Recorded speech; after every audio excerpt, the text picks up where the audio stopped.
Hello friends, welcome to AKT Talk Show. Let's welcome today's guest, Mr. Devarajan. He is an Arjuna awardee और 92 Barcelona Olympic में इन्होंने participate किया हुआ है. World boxing championship में इन्होंने मेडल जीता है, that is in 1994. Sir, welcome to the show. नमस्ते. नमस्ते सर. सबसे पहला क्वेश्चन मेरा ये होगा कि आपका बॉक्सिंग करियर कैसे स्टार्ट हुआ और कहाँ से स्टार्ट? नहीं, हम लोग पहला मेरा बॉक्सिंग में शुरू में 1986 में मेरा पहला स्टेट खेला था. उसमें पहला स्टेट में गोल्ड है, नेशनल में सिल्वर हो गया था. उसके बाद 1989 में उसके बाद सब जूनियर नेशनल में सब जूनियर स्टेट में गोल्ड हुआ. नेशनल में 2 सिल्वर 1 ब्रॉन्ज से बाद में 1 गोल्ड हुआ था. बाद में मैं 16 साल में मैं सीनियर स्टेट चैंपियन बन गया था पहला. उसके बाद 17 इयर्स में मैं पहला नेशनल चैंपियन बना था तमिलनाडु से. So that is the record. Still now no कोई भी ऐसा नहीं जीता था 17 इयर्स में नेशनल चैंपियन. उसके बाद 18 साल में मैं ओलंपिक क्वालिफाइंग हो गया एशियन में गोल्ड मेडल जीतकर.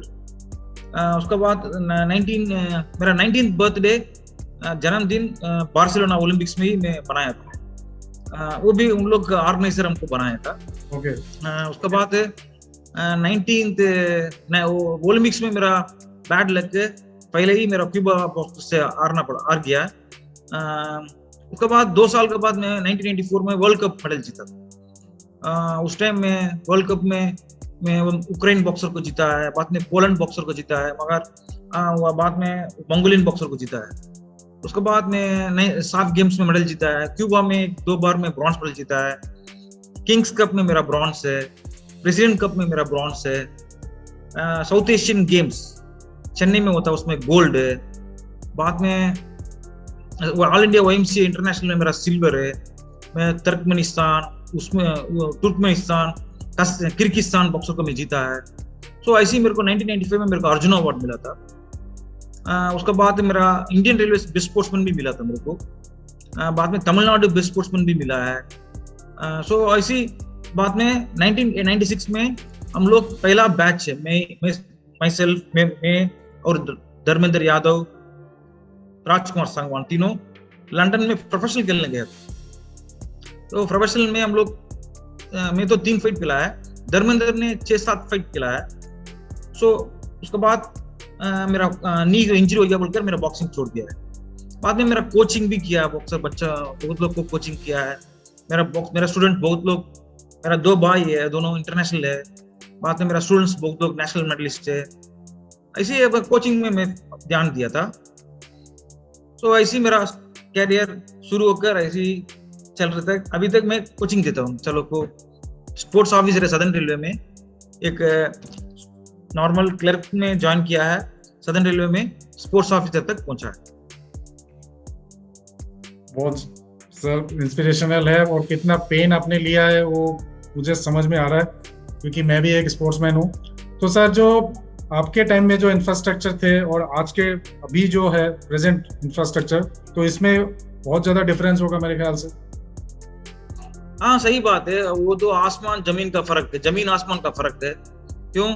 उस टाइम हम लोग रिंग में स्टेट में एक ही रिंग होता था, उसमें हम लोग सिर्फ कंपटीशन खेलने के लिए जाता था. मगर आजकल सभी जगह में रिंग है.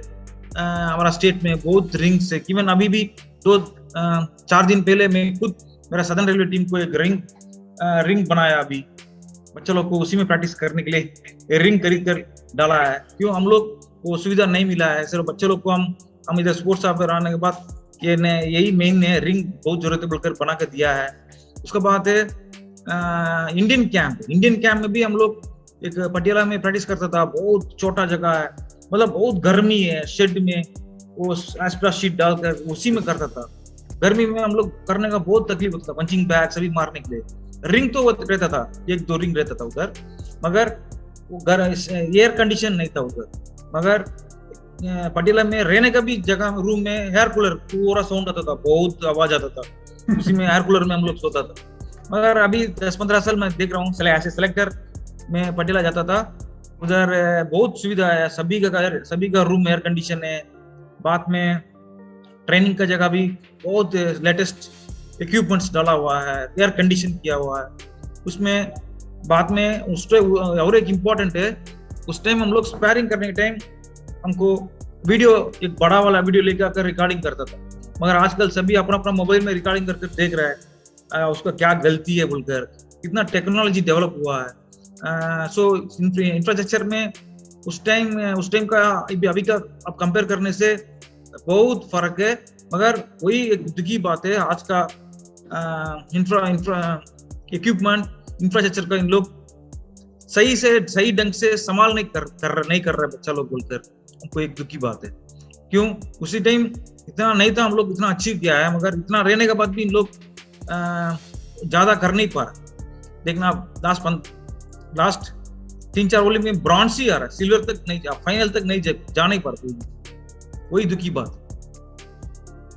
सर आपके टाइम पे कौन से कंट्री के जो बॉक्सर्स है वो ज्यादा स्ट्रॉन्गेस्ट हुआ करता था? नहीं, एक्चुअली हमारा टाइम में तो रशियंस भी अच्छा था, क्यूबन्स अच्छा था। इवन हम लोग 2 बार ओलंपिक्स टाइम का पहले क्यूबा गया था 2 महीने के लिए। बाद में वर्ल्ड कप में जब हुआ था उस टाइम का पहले भी मैं 1 महीना क्यूबा में रह चुका था। सो वही ट्रेनिंग मेरे को बहुत हेल्प किया है। क्यों? हमारा कोच खुद का क्यूबन है, मगर आपसे अच्छा टैलेंटेड आदमी से प्रैक्टिस करने से आपका टैलेंट बढ़ेगा। मगर क्या है, बिना इंजरी अवॉइड करके थोड़ा रहना पड़ेगा। मगर अपना उस टाइम से अच्छा बॉक्सर्स क्या है, कोरियंस अच्छा है, इंडोनेशियंस अच्छा है, थाईलैंड बॉक्सर एक अच्छा है, बॉक्सर्स अच्छा है। बाद में वर्ल्ड लेवल में तो सभी अच्छा है, बोल नहीं सकता है। एक और अर्जेंटीनियन बॉक्सर अच्छा है, इवन नॉर्थ अमेरिकन भी अच्छा है। क्यूबन तो आप तो बोल रहे इतना 1 नहीं 2 तीसरा आदमी बनने से ओलंपिक चैंपियन बनता था। वर्ल्ड का बेस्ट कोच अली सगारा, उससे हम लोग प्रैक्टिस किया था क्यूबा में, हवाना में जाकर। सो सभी एक बॉक्सर अच्छा है। एशिया में भी इवन पाकिस्तान का बॉक्सर भी अच्छा था, 2-3 लोग बहुत बढ़िया खेलता था। सो बॉक्सिंग का उस टाइम टैलेंट ही स्किलफुल बॉक्सिंग था। उसका बाद बहुत चेंज हो गया है, तो एडगार्ड है ये, उस टाइम बहुत अच्छा बॉक्सिंग था। तो सर रूल्स भी चेंज हुए क्या आपके टाइम पे, और अभी जो प्रेजेंट सिनेरियो में जो वो चल रहे रूल्स? नहीं, रूल्स अभी हम लोग 3 राउंड खेलता था, उसके बाद 5 राउंड आया, 2 मिनट हो गया। बाद में अभी 4 राउंड हो गया, 2 मिनट।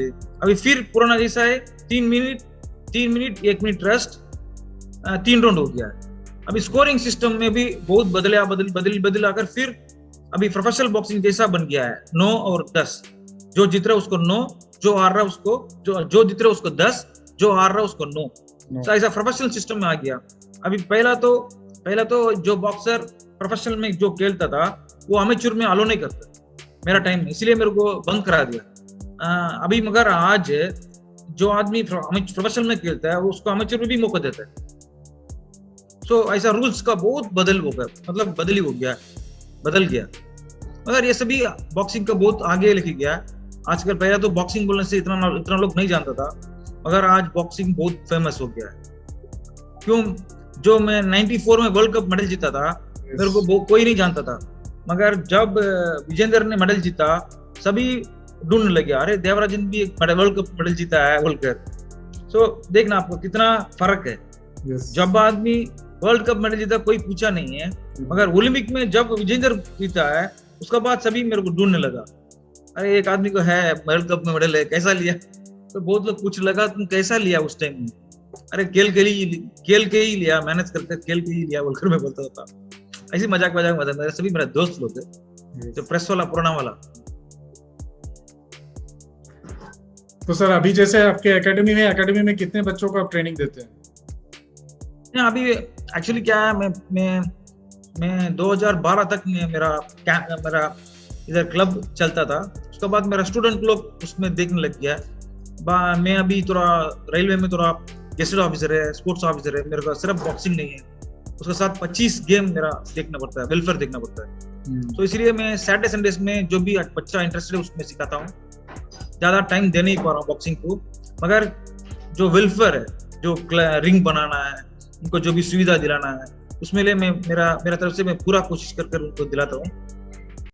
बाद में जो भी आदमी, जो भी लड़का सच्चाई दिल से इम्प्रूव करने के लिए मेरे से जो मांगते हैं मैं उसको हेल्प करता हूँ। तो सर बॉक्सिंग में स्ट्रेंथ की ज्यादा जरूरत है कि टेक्निक की ज्यादा जरूरत है, या तो आपको स्मार्ट होने की जरूरत है? नहीं, एकदम सही सही कुछ सही क्वेश्चन पूछा है। Boxing is not fight. Boxing में लड़ाई नहीं है, बॉक्सिंग है दिमाग का खेल है। जो जिस आदमी को प्रेजेंस ऑफ माइंड है, जिस आदमी उसी टाइम में क्या डिसीजन लेना है, सिर्फ स्ट्रेंथ का नहीं है, दिमाग है उस टाइम। उसका बाद है डिपेंड अपॉन ओपोनेंट, जो आपका ओपोनेंट का मुताबिक आपको स्ट्रेटेजी बनाना पड़ता है। बाद में बेसिक एक रूल होता है, लंबा से छोटा बॉक्सर से कैसा खेलना है, लंबा बॉक्सर से कैसा खेलना है, बाद में जो स्ट्रेट पंच मारता है उससे कैसा खेलना है, बाद में जो शॉर्ट पंच मारता है उससे जो कैसा खेलना है, वो सभी एक और बॉक्सर को अपना नॉलेज, मतलब सभी पहले से नॉलेज। एक्चुअली बॉक्सर ने सिर्फ लड़ना नहीं है, दिमाग से लड़ना है। जो आदमी स्ट्रेंथ के साथ दिमाग से जो लड़ेगा वही जीतेगा। बाद में और एक इम्पोर्टेंट चीज है, hit and don't take hit, ये मन में रखना चाहिए। जो बहुत लोग खेलता है, मार लेकर मारता है, बाद में इसको भी अगले फाइट भी खेलना पड़ता है ना। इसलिए बिना डोंट पंच मारना है, पंच उसको देना है, मगर हम पंच नहीं लेना है। ये स्ट्रेटेजी में जो खेलेगा उसको इंजुरी भी कम होगा, उसको बाद में आगे लंबा खेल सकता है। ये स्ट्रेटेजी क्यूबन लोग यूज करता है, वो भी जो बहुत 50-60% यूज करता है, ज्यादा यूज करता है, पंच नहीं लेते क्यूबन बॉक्सर्स। आप सर कौन से कैटेगरी में खेलते थे, मतलब कौन से वेट कैटेगरी में खेलते थे? अच्छा, मैं सीनियर में पहला 51 केजी में खेलता था, नेशनल चैंपियन बना। उसका बाद है ओलंपिक्स 54 में खेला था, 54 केजी में खेलता था बैंटमवेट में। पहला नेशनल चैंपियन फ्लाई 51 केजी में हुआ था। ओलंपिक में मैं 54 केजी में खेला था। बाद में वर्ल्ड कप मेडल है 57 केजी में खेला था। बाद में लंदन में प्रोफेशनल सुपर फेदर 59 केजी में खेला था। वो तो प्रोफेशनल अलग है ना वेट कैटेगरी, इसलिए उसमें खेला था। तो सर ये जो वेट कैटेगरी है उसको कैसे डिफाइन करते हैं? मतलब मैच शुरू होने से पहले तक हमें वेट मेजर करना होता है, ऐसा कुछ है रूल्स? ना, रूल तो बहुत है। एक्चुअली वेट क्या है, पहला क्या होता है, आपका पहला दिन वेट देना पड़ता है। उस बात में ड्रॉ डालते हैं लोग। उसके बाद जब वेट आता है उस टाइम, जब फाइट आता है उस टाइम हमको सुबह वेट देना पड़ता है, वेट एंड मेडिकल चेकअप करता है। मगर आजकल क्या हो गया है, पहले दिन वेट देने का जरूरत नहीं। आप एंट्री देने से जिस दिन आपको फाइट आता है उस दिन वेट देना है। वो थोड़ा अच्छा बदल गया है, बहुत टेक्निकली बदल गया है। इसका पहले क्या है, पहला दिन भी वेट देना है, जिस दिन फाइट है उस दिन भी वेट देना है। मगर आजकल क्या है, पहला ड्रॉ डाल देते हैं, जिस दिन फाइट है उस दिन आकर वेट देना है, बस। ये अच्छी चीज है ना, नहीं ना पहला दिन भी वेट दे दो, बाद में जिस दिन फाइट है उस दिन भी वेट दे दो, बहुत मुश्किल होता था। तो सर इस वेट को कैसे मेंटेन करना होता है? मतलब जो 54 कैटेगरी है वो 55 नहीं हो सकता है? 55 नहीं, 54.1 ग्राम भी नहीं हो सकता है। ओके। जो एक आदमी है 1 ग्राम भी ऊपर होगा वो डिस्क्वालीफाई, वो टूर्नामेंट से बाहर निकाल देगा। उसके लिए हम लोग बहुत विंग शॉटर डालकर हम लोग प्रैक्टिस करता है। बाद में खाना बहुत फैट चीज अवॉइड करता है, ऑयली फूड अवॉइड करता है, बाद में अवॉइड कर लेते हैं लोग। बाद में बहुत जूस, खाना का चावल गिवल कुछ नहीं, सिर्फ रोटी गिट्टी कुछ नहीं, तो हल्का खाना खाता है, जो बहुत मुश्किल है। वेट कम करना, बाद में सोना बात लेता है, बहुत मेहनत करना पड़ता है। वेट रिड्यूस करना इतना आसान नहीं है। वेट रिड्यूस करने के बाद उसको मेंटेन करना भी आसान नहीं। आप बताओ, मैं 54-57 केजी से आज 85-84 आई ना, वेट बढ़ गया। बताओ, वेट मेंटेन करना बॉक्सर्स को बहुत टफ होता है। प्रैक्टिस करने के बाद एक सेक्शन प्रैक्टिस में हम लोग 2-3-4 केज हम लोग कम करते हैं। एक सेक्शन प्रैक्टिस करने से 3 केज 4 केज हम लोग कम होना, उसी टाइम मेंटेन होता है। सर आगे आपका फ्यूचर प्लानिंग क्या है? नहीं, हम लोग अभी क्या है, फ्यूचर है, एक्चुअली मेरा कोचिंग में इंटरेस्ट बहुत है। अभी हम लोग मैं 2012 में बिलासपुर चला गया था, इसलिए इधर में कोचिंग छोड़ दिया। अभी वापस आया, पूरा इधर पैंडेमिक है, वो कोरोना आ गया था। सो फ्यूचर में अभी तो स्पोर्ट्स ऑफिसर है मैं जो काम में ऑफिस में उसको तो निभाना है, उसको ठीक से करने का कोशिश करता हूँ। बाद में वो क्या है, कोचिंग इंडियन कोच मेरे को ऑफर आया था 3-4 साल पहले, वुमन चीफ कोच का, मगर मैं इतना इंटरेस्ट नहीं दिखाया।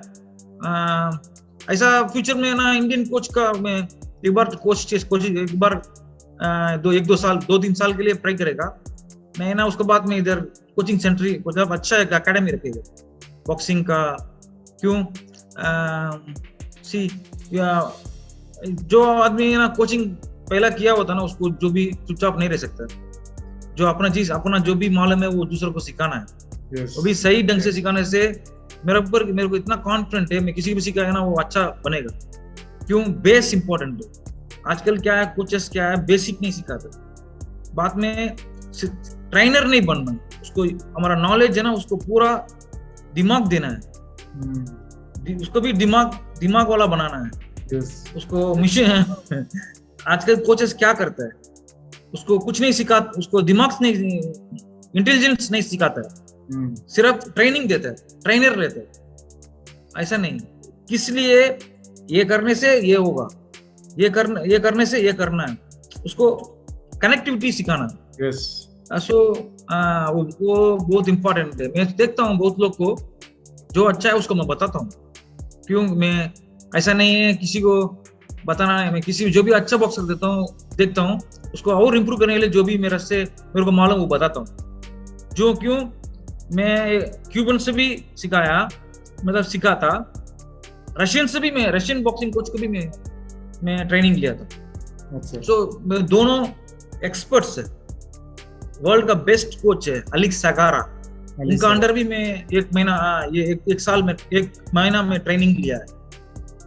सो नेचुरली मेरा गेम भी थोड़ा साइंटिफिक गेम है, दिमाग से खेलता है, सो इसलिए अच्छा जम गया था।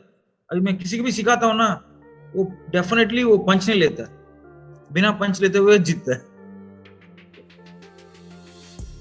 सर जाते जाते ऑडियंस के लिए क्या मैसेज रहेगा आपका? ऑडियंस के लिए क्या है, देखने जी, मेरा बॉक्सिंग नहीं है, कोई भी चीज में, कोई भी पढ़ाई हो और कुछ भी हो, आप सक्सेस होना है, अच्छा बनना है, आप डिटर्मिनेशन, डेडिकेशन एंड डिसिप्लिन, आप डिसिप्लिन से फॉलो करेगा, उसके साथ हार्ड वर्क करेगा, बाद में मन कभी नहीं हारना है। जो हार जीत होती रहती है स्पोर्ट्स में, मगर हम जब सोचते हैं ना कैसा आ रहा है, क्यों आ रहा है, वो क्वेश्चन मार्क उठाता है ना, उस टाइम आप अगले स्टेप आप डेफिनेटली जाएगा। सो ये सिर्फ स्पोर्ट्स नहीं है, लाइफ में भी है, पेशेंस बहुत जरूरत है। जब हम लोग को फेलियर आता है उस टाइम बहुत लोग दिल दुख हो जाता है, अरे क्या ऐसा हो गया बोलकर, मगर ऐसा नहीं रहना है। जब मुश्किल टाइम में आप संभालता है अपना दिल को, वो आपको आगे में अगले स्टेप में लेके जाए, ऊपर लेके जाएगा। सो मेरा सभी का यही निवेदन है, आप कभी नहीं दिल नहीं हारना है, दिल बहुत स्ट्रांग रखना है, दिमाग को भी बहुत स्ट्रांग रखना है। जो भी आप कहाँ भी पहुंचना है जरूर पहुंचेगा, मेहनत का फल कभी भी मीठा होता है। यही मेरा सभी का मेरा संदेश है, मतलब मेरा मैसेज है, दिल नहीं छोड़ना है, be strong and fight to win. Sir बहुत अच्छा लगा सर आपसे बात करने के लिए, मतलब मैनी थैंक्स। तो दोस्तों आपने देखा, आपने सुना कि इन्होंने क्या बोला, जिंदगी में हार नहीं मानना है, never give up attitude, that should be the only मंत्र। तो दोस्तों ये था आज का कंटेंट। आगे आने वाले समय में ऐसे ही इंस्पिरेशनल स्टोरीज में आपके सामने लेके आऊंगा। Till then stay tuned for the upcoming videos and don't forget to press the notification button and like, share and subscribe तो आप करते ही हैं। Thank you.